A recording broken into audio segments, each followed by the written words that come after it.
Salut, c'est Cyril, je suis content de te retrouver à nouveau pour une vidéo. Donc aujourd'hui, on va pas parler d'un livre, on va parler d'un concept en fait qui a été mis en lumière par Pierre Bourdieu. Ça s'appelle la violence symbolique.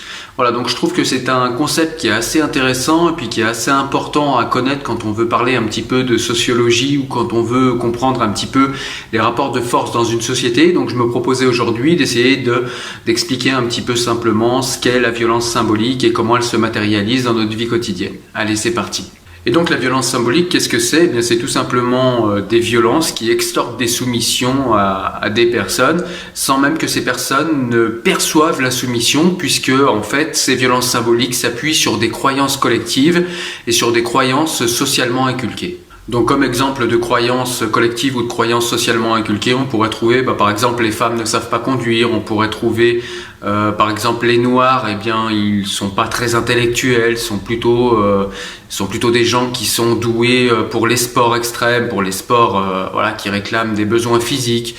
Qu'est-ce qu'on pourrait trouver également comme autre exemple de violence symbolique? On pourrait également trouver que souvent les prolétaires, les personnes qui n'ont pas beaucoup d'argent, qui sont de classe sociale plutôt basse, sont des personnes qui sont moins intelligentes que les autres, qui donc méritent leur place. Donc c'est ça qui est bien dans la violence symbolique, c'est qu'en plus ça légitime pour les dominants, ça légitime le fait que ils sont à leur place de dominants et que les dominés sont également à leur place de dominés. C'est une violence qui permet de légitimer et de garantir l'ordre social.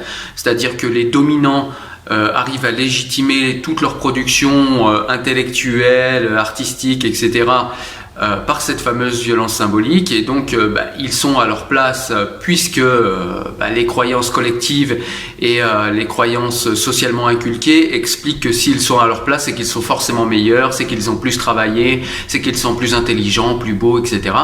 Et donc du coup ça légitime un ordre social, et du coup ça évite aux dominants d'utiliser la force physique et la vraie violence, la violence physique, pour pouvoir maintenir l'ordre social. Et du coup, même chose pour les dominés, ils acceptent cette violence, ils ne l'aperçoivent même pas pour beaucoup, très souvent, et donc du coup, ça permet aux dominés d'accepter la domination sans avoir à lutter physiquement ou intellectuellement contre, puisque tout cela serait légitime. Et donc du coup, les dominants maintiennent les dominés dans une position d'infériorité à tous les niveaux, infériorité intellectuelle, infériorité physique, infériorité au niveau de l'apprentissage, etc. Une infériorité, comme on l'a dit, purement fictive. Bourdieu va même jusqu'à dire que les dominants sont des êtres qui perçoivent et que les dominés sont des êtres perçus. Et donc du coup, comme par enchantement, l'ordre social apparaît et pour les dominants et pour les dominés comme quelque chose de clairement naturel, qu'il n'y a plus à discuter, et qui est, vous savez, cette fameuse méritocratie. Voilà. Donc chacun est à sa place, à la place qu'il mérite. On va vous prendre un contre-exemple, on va vous le brandir chez les dominés pour vous montrer qu'un dominé peut devenir dominant, sachant que ça n'arrive pratiquement jamais et que c'est simplement un exemple, un contre-exemple qui vient appuyer une règle en place. Donc c'est à ça que sert la violence symbolique, c'est tout simplement à légitimer et à rendre naturel un ordre social qui est pourtant socialement construit. Et donc dans la société, dans la conduite d'une société, la violence symbolique permet aux dominants tout simplement de faire accepter leurs avis, leurs arguments comme des arguments objectifs, comme les arguments. Il n'y a pas à en discuter. Quand la classe dominante donne des arguments, ce sont les arguments, ce sont les arguments empiriques.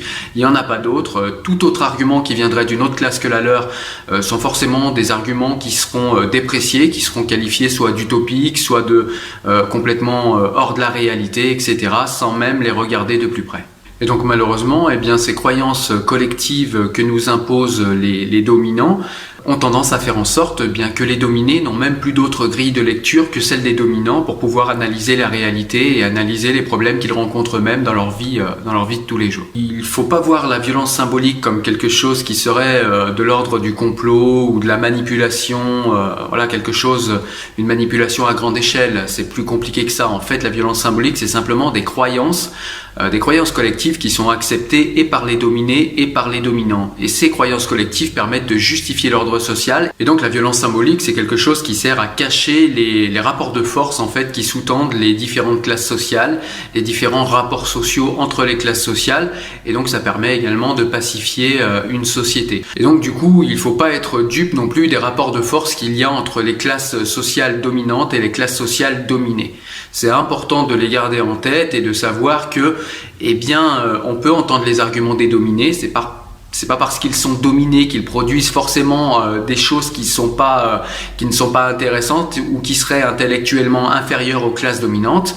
Et puis on peut également regarder les productions des dominants parce qu'ils n'ont pas forcément toujours tort, mais quand on prend en compte leur production intellectuelle, il ne faut pas être dupe de leurs intérêts qu'ils cherchent à défendre, pas forcément de manière consciente, mais parce qu'ils adhèrent aux croyances collectives qui légitiment l'ordre actuel de la société. Et puis il ne faut pas être dupe également de la violence qu'il y a et puis des rapports de force qu'il y a avec les classes les plus dominées. Les dominés intègrent la vision du monde qu'ont les dominants, ce qui les conduit à faire d'eux-mêmes une représentation négative. La violence symbolique est une source, chez les dominés, d'un sentiment d'infériorité. Les dominants assignent aux dominés un statut d'infériorité. Ce statut engendre des situations dévalorisantes pour les dominés, si bien que la hiérarchie sociale apparaît comme logique aux yeux de tous. Les dominants ont le pouvoir d'imposer leur propre vision comme objective et collective. Tout se fait de façon implicite et non consciente. Cela rend toute contestation ou toute révolte extrêmement difficile. Elle sert à pacifier les relations au sein d'une structure sociale. Alors finalement, si ça empêche la violence, vous me direz, est-ce que c'est bien la violence symbolique ? Eh bien c'est comme beaucoup de choses, ça dépend comment on s'en sert et ça dépend pour quelles raisons on s'en sert. En tout cas, un monde sans violence symbolique est un monde où les rapports de force sont visibles et donc brutaux. Soit c'est la guerre civile, soit c'est la dictature. Dans le monde de l'entreprise, pour prendre un exemple plus concret, c'est la culture d'entreprise qui fait office de violence symbolique. Et lorsqu'elle n'est pas assez forte pour donner une légitimité au leadership des managers, c'est à ce moment-là que les conflits ouverts et parfois violents font leur apparition.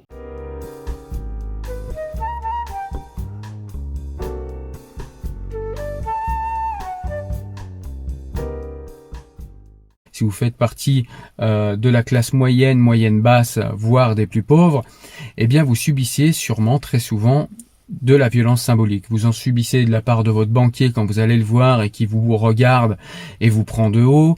Vous subissez de la part de votre patron qui vous prend de haut encore une fois quand vous lui demandez une journée ou quand il vous demande de faire un peu plus d'heures, ou quand il vous demande de travailler un petit peu plus vite alors que vous êtes déjà au maximum. La violence symbolique, vous pouvez la subir également de la société, voilà, dans son entier. Souvent dans les administrations, les gens vous prennent de haut. Si vous allez demander un crédit et que vous n'avez pas énormément de revenus, pareil, on vous prend de haut. Et tout ça, en fait, ça constitue aussi également une violence symbolique. Et je trouve que c'est quand même intéressant et important de ne pas se laisser toujours appliquer cette violence symbolique, déjà d'une parce que ça fait mal, et parce que garder tout ça en soi, au bout d'un moment, ça finit par exploser. Et on a des gens qui pètent complètement les plombs, qui un jour vont attraper quelqu'un, ou un jour vont s'immoler, ou un jour vont se suicider, ou un jour vont rentrer chez eux et claquer leur femme, etc., etc. Et le problème, c'est que on intériorise tous cette violence symbolique parce que la violence symbolique a des airs justement de légitimité. Ces airs de légitimité, eh bien, elle les prend en fait dans le sens où on est tous dans une espèce de croyance collective où chacun serait à sa place et où chaque place que chacun aurait serait due à la méritocratie en fait. Chacun mériterait la place qu'il a. C'est-à-dire que là où vous êtes né, les parents que vous avez eus, l'héritage culturel qu'ils vous ont donné, l'attention, l'amour qu'ils vous ont porté, la classe sociale dans laquelle vous êtes né, tout ça n'aurait pas d'importance. Comme si on partait tous de zéro, on partait tous avec les mêmes chances, ce qui n'est absolument pas le cas, on le sait très bien. Un cancre qui a un papa qui est patron et qui est dans les classes supérieures, même son fils qui est cancre, il le prendra au sein de son entreprise ou bien il trouvera un copain pour le prendre dans son entreprise et le mettre à un bon petit poste qui va bien. Ça, un prolétaire, il n'aura jamais cette chance-là. Pourquoi je vous parle de ça ? Parce que je pense que dans notre société actuelle, il y a beaucoup de gens qui subissent cette violence symbolique mais qui ne savent pas forcément la verbaliser, ils ne savent pas forcément comprendre en fait de quoi il s'agit. C'est simplement qu'ils se sentent foulés aux pieds sans arrêt, et toutes ces choses me dérangent, et cette violence symbolique, quand elle est appliquée comme ça, eh bien elle me dérange beaucoup. Quand je parle de violence symbolique, je parle également des aspects positifs de la violence symbolique, c'est-à-dire ce qui fait que, eh bien, un patron n'a pas à appliquer une autorité par la violence physique ou une autorité par la violence verbale. Il a simplement à essayer d'emmener en fait, avec son charisme et avec une culture d'entreprise, eh bien, des gens dans une même direction. Et là, dans ce cas-là, on est dans le cas de la violence symbolique quand elle est positive. Mais quand elle est négative et quand vous êtes foulé aux pieds par des gens qui se pensent supérieurs à vous parce que vous êtes dans une position de faiblesse ou parce que vous venez chercher du savoir et que eux sont détenteurs de ce savoir que vous venez chercher et du coup ils se pensent supérieurs à vous et ils vous prennent de haut, eh bien je pense que vous devez lire Pierre Bourdieu en fait, parce que Pierre Bourdieu va vous donner en fait tous les outils pour ne pas vous laisser écraser par cette violence symbolique, mais également la retourner contre ceux qui la méritent. C'est-à-dire que chaque être humain en fait a pour moi une valeur qui est absolument la même. Nous avons tous la même valeur intrinsèque. Il n'y a pas un être humain qui vaut plus qu'un autre. Simplement, il y a des êtres humains qui partent du principe que de par leur position, que de par le métier qu'ils ont, de par leur réussite, peu importe comment ils évaluent leur réussite, mais que de par leur réussite, eh bien, ils se sentent supérieurs aux autres, que ce soit sur des questions de manière de s'exprimer, que ce soit sur l'instruction, sur la richesse, que ce soit sur tout un tas de critères. Il y a toujours des gens qui ont des raisons de se sentir supérieurs, et personne n'est supérieur à personne. Et ce qu'il y a de très intéressant dans l'œuvre de Bourdieu, c'est qu'elle vous permet en fait de vous défendre face à cette violence symbolique au lieu de tout simplement l'encaisser.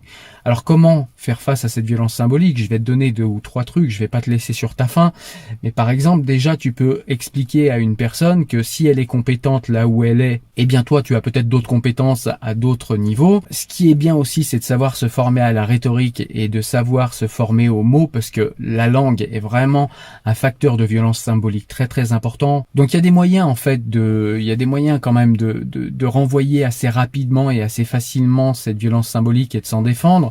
Par exemple, c'est de savoir écrire, de savoir lire correctement, de savoir formuler ses pensées correctement. Et tout ça, ça s'apprend, et l'œuvre de Pierre Bourdieu nous apprend cela. Par exemple, quand vous avez affaire en administration ou dans une banque ou à un patron ou à qui que ce soit qui se sent supérieur à vous, vous allez d'abord communiquer avec lui par le langage, que ce soit à l'écrit, par mail, par lettre ou en lui parlant de face à face. Et je vous garantis que un patron, un directeur de banque, un directeur de je ne sais quoi, ou même un petit banquier qui se pense supérieur aux autres, ou même un vendeur qui vous prend un peu de haut, ne vous parlera pas de la même manière selon comment vous parlez. Si vous lui parlez comme une racaille du 9-3, il va vous prendre pour un con. Au pire, vous serez violent en réaction et vous serez traité de délinquant, traîné dehors par les videurs et ciao. Mais si vous savez faire face à la violence symbolique en expliquant de manière calme, tranquille, apaisée, mais quand même d'une manière extrêmement ferme, que la personne qui est en face de vous, elle n'est pas plus intelligente que vous, qu'elle ne sait pas s'exprimer et que vous êtes tout à fait capable de vous exprimer aussi bien qu'elle, voire mieux, eh bien je vous garantis que les choses vont changer et que la personne qui est en face de vous, elle va s'adresser autrement à vous. Et tout ça, ça s'apprend. Tout ça, ça s'apprend par la rhétorique. Mais déjà, avant de l'apprendre par la rhétorique, il faut déjà comprendre comment ça fonctionne en étudiant ce qu'est la violence symbolique. Et ça, on peut le faire grâce à l'œuvre de Pierre Bourdieu. Et c'est ce que je te souhaite de faire très vite. Voilà, donc il faut que tu le saches, le savoir est une arme, le savoir est quelque chose qui peut vraiment t'aider à subir beaucoup moins de violence symbolique et à te sentir mieux dans tes baskets, et à savoir parfois, ça peut quand même être utile, savoir remettre un petit peu les gens qui se pensent un petit peu trop haut, qui se prennent un petit peu pour ce qu'ils sont pas, et bien les remettre un petit peu à leur place, mais d'une manière civilisée, et en lui retournant à la face la violence symbolique qu'il essaye de t'appliquer. Et puis ça permet aussi de mettre dans la tête de la personne qui est en face de toi, de dire Voilà, c'est pas parce que par exemple je touche le SMIC, c'est pas par exemple parce que en ce moment je suis au chômage, c'est pas parce que en ce moment j'ai tel ou tel problème, ou c'est pas parce que j'ai fait tel ou tel choix de vie que je suis un inférieur, que intellectuellement je suis par rapport à toi quelqu'un qui ne vaut rien. Je vais te montrer en fait que j'ai du savoir, et je vais te montrer que avec ce savoir, je vais t'expliquer à quel point en fait tu te penses supérieur, mais à quel point eh bien tu n'es ni supérieur ni inférieur à moi, tu es juste un con. Et ça s'apprend en fait. On a moyen de montrer ça, mais sans le dire clairement. Et c'est ça qu'il faut arriver à apprendre pour ne pas avoir sans arrêt à intérioriser toute la violence de la société, toute la violence symbolique qu'exerce la société sur les gens, et ne pas un jour péter les plombs ou te sentir mal dans ta peau ou mal dans ta vie. Donc n'oublie pas, le savoir est une arme, vraiment, les médiathèques sont gratuites, tu peux avoir des livres gratuits à la médiathèque, les livres qui sont dans le domaine public, il y en a énormément qui sont très très utiles et qui sont téléchargeables gratuitement sur le net. Je te mets tout ça en description et toutes les méthodes pour avoir du savoir le plus possible.